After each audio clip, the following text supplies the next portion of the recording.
My name is Richard Hale. I'm 42 years old, CEO of Fresh Loop, one of the largest grocery chains in the U.S., with over 200 locations across the country. I didn't come from privilege. My dad fixed pipes, my mom worked the night shift at a canning factory in Hartford. No one in my family ever went to college, but somehow I climbed my way up from a part-time stalker in college to sitting at the top of a multi-million-dollar company. That's probably why I believed in our mission so much, that people matter, that our lowest paid employees deserve the same respect as our shareholders, which is exactly why I built the Voices from the Floor initiative, a confidential, unfiltered system where any employee can send a message straight to my inbox. And then one came in that stopped me cold. You're our last hope. The manager at the Springdale store abuses his power, harasses staff, and steals money. No one dares speak up because HR does nothing. Come see for yourself. That was all it said. No name, no details, just desperation. I had heard rumors about Springdale. High turnover, frequent staff transfers, 3 exit forms in 2 months marked no comment. HR said it was just a local staffing issue, but this email, it felt different. Someone out there was trying to whisper through the cracks. I didn't forward it to legal, didn't call an executive meeting. I sent one message to our regional coordinator. Springdale location needs some ops support. I've got someone from the system who wants to observe. Low profile, let the store team onboard him directly. 1 week later, I walked into the back room of the Springdale store wearing a second-hand blue polo work gloves and a name tag that read Matt Harlan, sales associate in training. Is that him? A voice said from across the room. Looks like he's going to snap in half. I turned toward the voice. Kyle, tall, fit, mid-30s. Polo shirt tight across his chest, perfectly shined sneakers, phone in hand. He didn't look at me. He scanned me. You Matt? He asked, still looking at his screen. Yes, sir. He finally looked up, one brow raised. You'll start by checking bread shelves and cleaning the women's restroom. I don't have time for walkthroughs. Follow the checklist. Before I could respond, he turned to a younger employee behind him and muttered just loud enough for me to hear, "These new hires don't last a week." I didn't respond. I just picked up the mop bucket and headed toward the restrooms. I've spoken on stages to rooms full of shareholders. I've worn tuxedos at galas with senators. But that morning I was scrubbing a toilet with my bare hands and a bottle of industrial cleaner because a man I hired looked at me like I was scum. And somehow that made everything crystal clear. By mid-morning, I was stocking produce while my back screamed for mercy. Kyle hadn't given me gloves. He hadn't given me orientation training or even 5 minutes of eye contact. But I was watching. I noticed the way employees straightened up when he passed. I noticed the nervous side eyes. A cashier named Clara whispered to me while she bagged apples. Don't ask too many questions. Just do what he says. Trust me. Another man, older, black, with silver in his hair, came by as I was lining up spinach bins. His name tag read Malik. He looked me over and offered a quiet smile. You're from corporate, aren't you? I froze. Excuse me, I've seen too many like you. Clean shoes, good posture. You're not just some rookie. He chuckled. Don't worry, I won't blow your cover. But heads up, Kyle keeps a mental blacklist. You don't want your name on it. I raised an eyebrow. Blacklist, not literally, but once you're on it, good luck getting shifts. Good luck getting off closing duty. Then he walked away just like that. Later that afternoon, I spotted Jenny. She was maybe 20, thin frame, soft eyes, and working the fruit displays like her life depended on it. Kyle strolled up behind her, leaned in way too close, and said something I couldn't hear. She gave a weak smile and stepped back, shoulders stiff. I could see her grip tightening on the crate of apples like she wanted to throw them. But she didn't say a word, just nodded and kept arranging fruit. When Kyle walked off, I approached carefully. Hey, everything all right? She looked at me like I'd asked the wrong question. I'm fine, she said quietly, not meeting my eyes. She wasn't, but she had no choice. That night in the dingy studio I'd rented 10 minutes from the store, I sat on the floor and opened my leather-bound journal, the same one I'd taken to every board retreat, every expansion planning meeting. And I wrote, no training for new hires, internal policies ignored or rewritten, signs of fear-based culture, potential harassment incident witnessed. I hadn't recorded anything yet. Not audio, not video. It was too soon. I needed a few more days to see the web more clearly. But in my gut, I already knew what I was walking into. If I had stayed in my glass office waiting for reports to bubble up, I would have never known, never seen it, never felt it. But now I had cleaned the bathrooms. I had felt the stairs. I had seen fear up close. And I, the CEO of Fresh Loop, had let this happen under my watch. Friday morning, I clocked in earlier than usual. The store wasn't open yet. Cold fluorescent lights flickered across puddles on the backroom floor, leftover from the night crew still uncleaned. I sat quietly on the supply bench pretending to review a clipboard while I watched Kyle stroll in through the back door. He had a Starbucks cup in hand and a smirk on his face chatting with Tyson, the young guy he was grooming. "Nice job last night," Kyle patted his shoulder. "I've got you on the night shift this weekend. Off the books. Cash in hand." Tyson laughed nervously, eyes darting toward me before quickly looking away. That was it, confirmation. There was a system, and Kyle was running it like a private cartel. An hour later, I was restocking the fruit aisle when Jenny came up beside me holding a clipboard. "Hey, Matt, which store were you at before this?" she asked, eyes on the apples. "New Haven. Long time ago," I replied casually. She hesitated, then asked, "Was it like this?" I felt a knot form in my stomach. "No, not like this. Back there you got proper training, and if something went wrong, management was accountable." She didn't answer, just nodded slightly and walked off like she hadn't said anything at all. But her silence spoke volumes. By lunchtime, Kyle assigned me to the back freezer room, supposedly to help Tyson with urgent cleaning. It was freezing cold and loud, but I noticed something strange as soon as I walked in.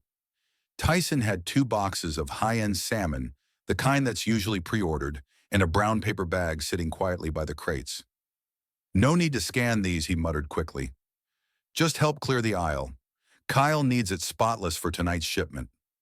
I didn't argue, but while his back was turned, I pulled out my phone and snapped a quick photo, the bag, the fish boxes, and the order forms that hadn't been logged into the system. Later that day, Malik pulled me aside near the walk-in cooler. "Watch your step," he warned. "Kyle's got eyes on you. Why, you've been talking to Jenny. That's all it takes." I shrugged. "We just talked about fruit displays." He gave me a long look. "I've been here 10 years. He started off decent. But after that promotion 2 years ago, something changed. He treats this store like it's his empire. Anyone ever try to report him?" Malik lowered his voice even more. "One girl, Rosa. She complained to HR after he told her she could earn better shifts if she stayed late and smiled more. A week later, she got written up for inventory errors. Lost her job." My fist clenched. Malik just walked away muttering, "Be smart. You could be next." That evening, I overheard Kyle in the break room.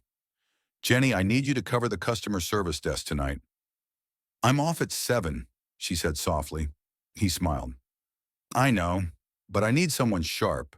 Stick around, it'll look good on your next performance review." The entire room went silent. Jenny looked like she wanted to disappear. I stood up, walked over, and accidentally dropped a plastic bin at Kyle's feet. It clattered loud against the tiles. "Sorry," I muttered, kneeling to pick it up. My fingers brushed the recorder I'd hidden inside my name badge. "Stick around, it'll look good on your next performance review." It wasn't graphic, it wasn't violent, but it was power, it was pressure, and now it was evidence. That night I sat in my car, out in the far end of the parking lot, headlights off, engine humming softly. I replayed the audio file twice, hands clenched on the steering wheel. The voice in my head wouldn't quiet down. "If he's comfortable saying that to Jenny, what will he do to someone he suspects is trying to take him down?" The trap was starting to tighten, but so was my resolve. By the 6th day, Kyle started acting different. The open contempt was gone. No more barking orders in front of customers. Instead, he got weirdly nice, offering to switch my shifts, asking if I wanted an easier load. "Matt," he said one morning, voice oddly calm, "you want to try the customer service desk, might help you get up to speed." It wasn't a suggestion, it was a setup. That desk meant money handling, returns, tech systems, and most importantly, mistakes that could be blamed. First day at the desk, Kyle handed me a janky return checklist. It was half erased with missing steps and out-of-date codes. I had to process a return for a $120 electric kettle that didn't match any SKU in the current system. While I was still searching the database, a customer stormed up to the counter. I ordered this online and you're telling me it's out of stock. I drove 20 minutes for nothing. I tried explaining the inventory sync delay offered a full refund. But before I could finish the transaction, Kyle appeared out of nowhere. Apologies, ma'am. He's new. I'll take care of it. He shot me a patronizing smile like I was some confused intern on their first shift. I stepped aside, jaw tight, stomach burning. I designed the damn return policy he just corrected me on. By midweek, a rumor started floating around the staff room, something about me being from corporate. Tom, a 22-year-old cashier with permanently scuffed shoes and a quick smirk, cornered me during break. Word is you did time at HQ Logistics or something. I shrugged. Just some cross-training. Nothing fancy, he chuckled. Well, if that's true, maybe you can tell me why half the store's shifts got reshuffled last week after Kyle caught someone talking to Jenny. What happened? I backed her up during a customer complaint. Next day, boom, 3 straight 6 a.m. openers. She didn't get scheduled again until yesterday. His grin faded. Kyle doesn't raise his voice. He just erases people. I nodded slowly. More confirmation. He didn't lead with fear. He led with silence. That night, I copied my recordings to an encrypted drive, double-backed them to a cloud vault under a fake name. I wasn't just documenting harassment anymore. This was structural abuse, manipulating schedules, controlling pay, leveraging fear like a scalpel. After closing shift, Jenny found me checking freezer logs. She whispered so quietly I almost missed it. I saw you take that photo in the back room. Be careful. Kyle knows which cameras are broken. My pulse kicked. You think he's moving product off the books? She nodded. I used to process invoices. Numbers never matched inventory. You report it. She gave me a bitter laugh. I tried. 3 days later, I got put outside doing product samples. It was snowing. No heater. Kyle called it team development. I clenched my fists, willing myself not to explode. Next day, Kyle called me into his office. That cramped, dim little space next to the dusty printer and a half-working Keurig machine. His throne room. He didn't waste time. So, Matt, you worked corporate, yeah. I kept my expression blank. Briefly. Logistics temp rotation. Just wanted to get back into store life. He leaned back, eyes narrowing. I started from nothing too, he said. Worked every job. Earned this spot. And you know what I learned? No one likes a guy who talks too much and listens too little. I just do what's asked, I said evenly. He smiled. That cold, flat smile. Good. Keep it that way. This store rewards loyalty, not curiosity. As I walked out, I saw Jenny standing near the loading dock pretending to count inventory. Her eyes met mine, no words, just a quiet exchange. She knew. I knew. And Kyle suspected. This was it. The final stretch. I had enough to make waves. But if Kyle found out who I really was, the fallout would be nuclear. The question was no longer, can I get the evidence? Now it was, am I ready to bring down a man who's willing to destroy anyone who threatens his control? I didn't sleep much that night, not because I was afraid, but because I couldn't stop replaying everything in my head. Every glance, every smirk. Every time Kyle had casually brushed past Jenny or leaned too close to another female employee. All of it. I had the audio, I had photos, I had logs of inventory discrepancies and employee schedules that changed without explanation. But what I didn't have was time. The next morning, Kyle was chipper. That alone was enough to raise red flags. Big day, everyone, he announced as the morning shift gathered by the staff lockers. District manager's doing a surprise visit next week. Let's clean things up, yeah, bullshit. He'd already been tipped off. Someone upstairs must have forwarded a compliance review, or maybe one of my anonymous reports reached the wrong person. Jenny glanced at me nervous. I nodded slightly. Just enough to tell her, stay the course. Kyle turned to me with that greasy charm of his. Matt, you're on deliveries today. Alone. I thought that was a two-man job, I said. Yeah, but you're quick. I trust you. Then lower. Besides, we're short on loyal folks lately. He was watching me, testing me, and now isolating me. Out in the delivery dock, the morning was brutal. Rain was coming down sideways, soaking my shirt through my thin uniform. I loaded heavy crates into the back of the truck, my gloves soaked and slipping. Then I saw it. A clipboard jammed behind the passenger seat, Kyle's handwriting scrawled across the top. It listed outgoing returns, but the items didn't match what we had in stock. Worse, the approver's signature line was blank. This was it. I snapped a photo with my burner phone and slid the clipboard back where I found it. As I turned around, I caught sight of Kyle standing by the warehouse door, watching me, expression unreadable. That night, the store was emptying out when I heard yelling from the back room, not loud but sharp. I moved quietly toward the hallway near the break room and froze. Kyle and Jenny. He wasn't touching her, but he was blocking her path. "If you don't want to help the team, maybe you're not right for this role," he said. Her voice was flat. "I just said I needed Saturday off. My sister's getting married." He leaned in. "Think long-term, Jenny. Think about your reviews." That was it. I stepped in calm, controlled. "Hey, Kyle, we're short on carts up front. Just thought you'd want to know." His eyes locked onto mine. For a second, I thought he might lose it. But then he smiled. "Thanks, Matt. Always dependable." Jenny didn't say a word. She slipped past him and disappeared toward the registers. Later, I found a note in my locker, handwritten on a torn receipt. "I know who you are. I won't say anything. Just fix this." No signature. But I knew. Jenny. I stood there for a long moment, fingers curling around the paper. She knew I wasn't some mid-level temp. She'd figured it out, and she still hadn't run to Kyle. She was risking everything. I knew what I had to do next. The next morning, I arrived early before even Malik. I set up 2 micro cameras, one in the break room aimed at the seating area, another near the back office hallway. I used company-approved adhesive. Nothing illegal. Everything admissible. And then I waited. That day, Kyle made a show of walking the floor.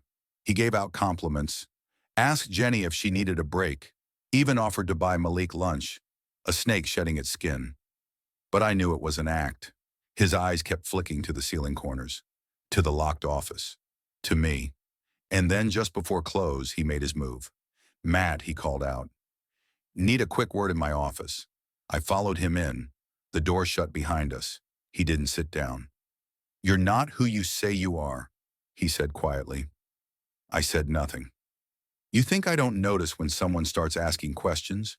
When they take photos in the freezer? When they show up out of nowhere and start making friends with the wrong people?" He leaned in voice, cold and slow. "You've got no idea who you're messing with." I met his eyes. "Neither do you." His jaw twitched. Then I dropped it, a small USB drive onto his desk. "I suggest you watch this before your next shift," I said, and I walked out. Kyle didn't show up the next day.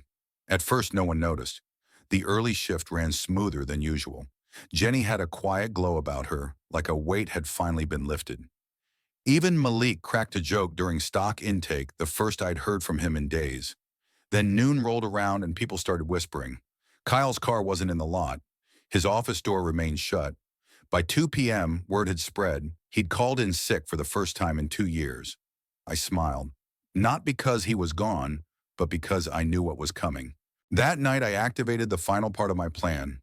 I emailed the executive compliance team a detailed report complete with time-stamped footage, witness statements, and full documentation.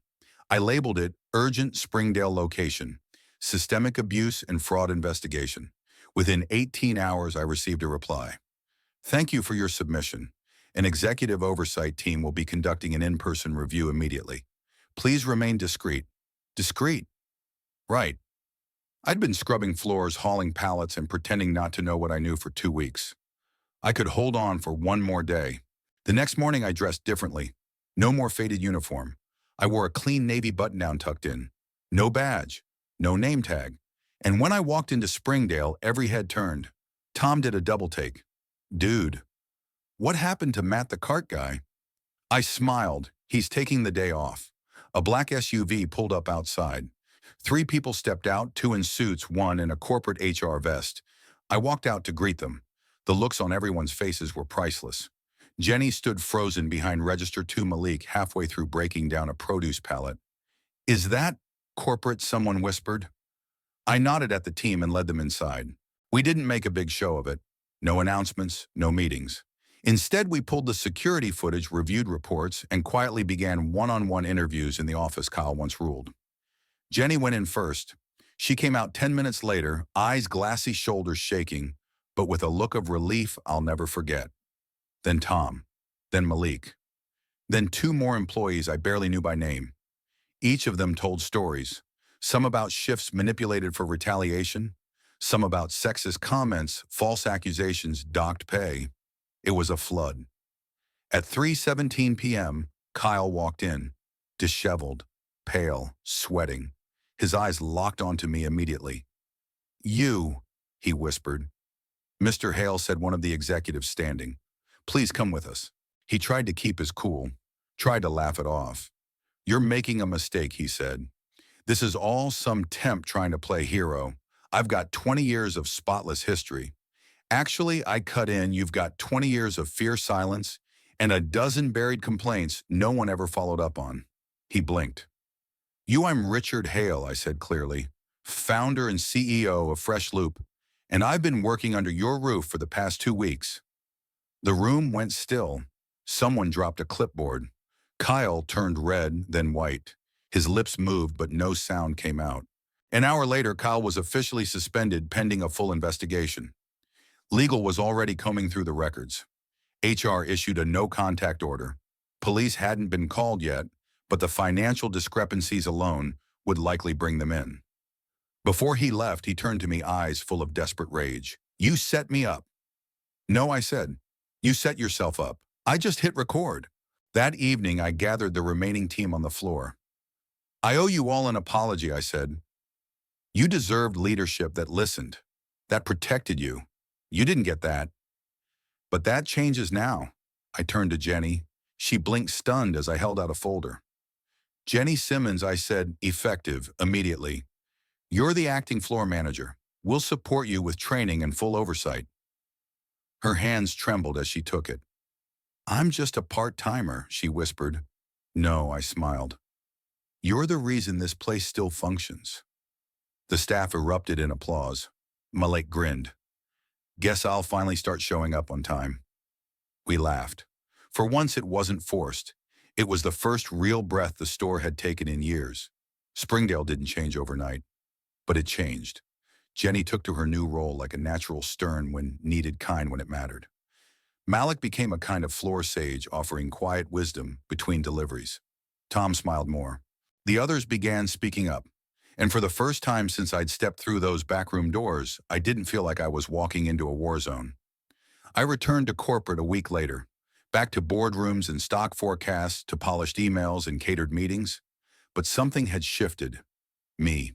The investigation took 6 weeks. During that time, more employees, some from other locations, came forward. The compliance hotline was flooded. Apparently, Kyle had trained 2 other managers before getting promoted. Toxic leadership breeds more of the same. Eventually, Kyle was terminated for cause. HR found damning records of time card alterations, retaliatory schedule changes, and worst of all, video footage of verbal harassment that couldn't be argued away. He lost his pension, his references, his career. I heard he tried to sue. The case didn't even make it past preliminary hearings. Justice doesn't always come quickly, but when it comes, it hits hard. I returned to Springdale once more, this time without disguise, without secrecy. Just me. Jenny greeted me near the floral section, clipboard in hand, eyes sparkling. "Didn't think I'd see you back here," she said. "I missed the smell of floor wax and panic," I smiled. She rolled her eyes. "You know Tom still thinks you're undercover again." "Good. Keep him guessing." We walked the aisles in silence for a while, watching customers shop. Kids laughing. A father letting his son bag groceries. A young girl asking Jenny for a job application. A normal day, which here meant everything. Later that evening, I stood in front of the entire store team. 3 months ago, I walked into this store not knowing what I'd find. I began. What I found was worse than I imagined, but also better. I paused. Worse because the culture was broken. People were scared to speak. The kind of place that eats you from the inside. But better, because I found people who stayed, who kept showing up, who refused to let this place fall apart. I looked at Jenny, at Malik, at the young kid who had just started stocking the dairy section. I came here to find a problem. What I found was the reason Fresh Loop still matters. There was a moment of silence, then applause. Real, raw, earned. 2 weeks later, I stood in a conference hall in Chicago, the company's annual summit. Behind me, a screen displayed Springdale's before and after photos, a new floor layout, a redesigned break room, employee survey results, retention up 38%, sales up 22%. I ended my keynote with one line: leadership doesn't happen in boardrooms. It starts in the break room. The room gave a standing ovation. Somewhere in that crowd, I knew change was beginning. Because of a small-town grocery store. Because of a note left on a receipt. Because one woman had the courage to write, "I know who you are. Just fix this." And I did. Moral of the story: power is meaningless if you don't protect the people under it. Titles come and go, but character, that's what gets remembered. Kyle had a title, I had a reason, and that's why I won.